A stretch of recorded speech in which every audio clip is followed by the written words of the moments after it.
Estou aqui na beira do Kinneret, do Mar da Galileia, que na verdade não é um mar, é um lago. Eu queria falar da porção de Toledot. A porção de Toledot começa com a história de Yitzhak e Rivka, Isaac e Rebeca, que eles estão casados há muitos anos e eles ainda não têm filhos. Então está escrito que Yitzhak rezou por Rebeca para ela ter filhos.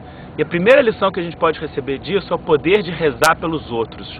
Os cabalistas falam que aquele que reza pelos outros é o primeiro a receber a bênção. Quando você reza por outra pessoa, você se torna um canal. Então, se eu rezei por uma outra pessoa e eu me tornei o canal, por quem que a luz passa em primeiro lugar? Por mim. Então, sempre é importante rezar pensando em outras pessoas. Por isso que a oração cabalística no livro de reza, chamado Sidur, é toda no plural. A gente reza pelos outros. Faz isso para nós. Cure-nos, dê energia para nós, sustente-nos, é toda no plural, porque é sempre importante incluir outras pessoas. Então a gente pode aproveitar o local que a gente está e aprender uma lição sobre isso com o mapa da terra de Israel. Então esse aqui é o Kinneret, o Mar da Galileia, o Lago da Galileia, que é a maior fonte de água para a terra de Israel. A gente sabe que a água é fundamental para a vida, para beber, para tudo, em todos os sentidos a água é fundamental. E a água de Israel é o seguinte, o rio principal de Israel é o Jordão. O Jordão ele nasce nas montanhas do norte, e de lá a água desce aqui para o Kinneret.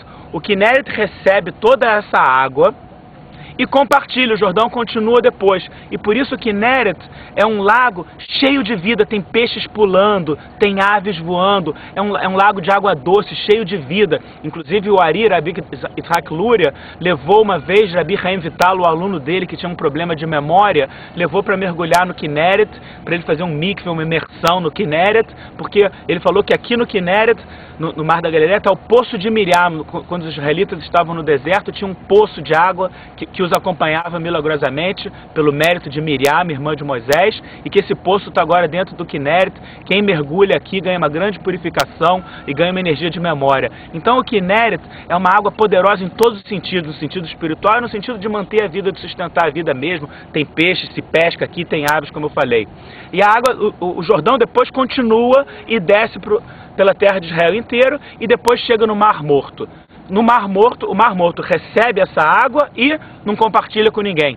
Ele é o fim do caminho. E o Mar Morto, como diz o nome, Mar Morto, em hebraico é Yam HaMelach, o Mar do Sal, porque ele é totalmente salgado, ele é tão salgado que uma pessoa não consegue afundar. Se você entrar nessa água, você boia, não tem peixes, não tem vida. Então, o Kinneret recebe e compartilha, ele está cheio de vida. O Mar Morto só recebe, não compartilha com ninguém, ele não tem vida. Então, a gente pode aplicar essa lição nesse conceito de rezar pelos outros. Quando você está recebendo a luz do Criador e compartilhando, pensando em outras pessoas, você vai receber luz, você vai sempre ter abundância e bênção. Se a pessoa pensa só em si mesma, ela cria um fim, ela cria uma estagnação, que é o conceito do Mar Morto, do Yam HaMelach. Mais uma coisa, então Rebeca engravidou e ela teve 2 filhos, Jacó e Esaú. Jacó é o bonzinho, é o bom, é o homem elevado da história, e Esaú é a pessoa negativa. E Jacó, está escrito sobre ele, Titenemet Yaakov. Jacó é a encarnação, é a corporificação da verdade. Ele é um homem íntegro, Istam. Um homem íntegro, um homem simples, íntegro, e que é a corporificação da verdade. Ele queria viver a verdade. Mas tem vários momentos importantes na vida de Jacó que ele teve que agir ao contrário da sua natureza. Por exemplo, a famosa história que ele comprou a primogenitura do seu irmão Esaú, que a primogenitura representa uma energia espiritual poderosa. Ele teve que meio que enganar Esaú. Depois, para ele receber a bênção do pai Isaac, Isaac queria abençoar Esaú. E Jacó e Rebeca recebeu uma mensagem que tinha que ser Jacó, e Jacó teve que, de certa forma, enganar o pai. Ele conseguiu a bênção da primogenitura através de uma enganação, de um certo logro. Que isso mostra que Jacó teve que ir totalmente contra a sua natureza.